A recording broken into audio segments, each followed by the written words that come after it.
High বন্ধুরা, আমি Angel from green Angel. কেমন আছেন সবাই? আশা করি সবাই ভালো আছেন। চলুন দেখে নেই কিভাবে একদিনেই রোদে পোড়া দাগ দূর করা সম্ভব। গরমের সময় রোদে ত্বক পুড়ে যাবে, এটা খুবই স্বাভাবিক। তবে এই পোড়া দাগ দূর করা বেশ কঠিন।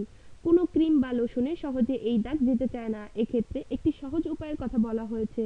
এটি অনুসরণ করে রোদে পোড়া দাগ সহজেই দূর করা সম্ভব। এই পদ্ধতিতে রয়েছে 3টি ধাপ।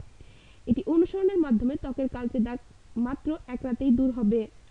চলুন দেখে নেই 3টি উপায়ে ত্বকের কালচে দাগ দূর করবেন যেভাবে। প্রথমে একটি তুলার বলে দুধ ভিজিয়ে পুরো মুখ বা হাত পা মুছে নিন। 10 মিনিট অপেক্ষা করুন, শুকিয়ে গেলে ভেজা তোয়ালে দিয়ে মুছে ফেলুন। এবার 2 টেবিল চামচ বাদামি চিনি বা ব্রাউন সুগারের মধ্যে সামান্য লেবুর রস ও নারকেল তেল মিশিয়ে মুখে ও হাত পায়ে 5 মিনিট মাসাজ করুন। এবার ভেজা তোয়ালে দিয়ে মুছে ফেলুন। 1 টেবিল চামচ মুলতানি মাটি ও 1 টেবিল চামচ ময়দার সঙ্গে 2 টেবিল চামচ শসার রস ও 1 টেবিল চামচ গোলাপ জল মিশিয়ে ঘন মিশ্রণ তৈরি করুন।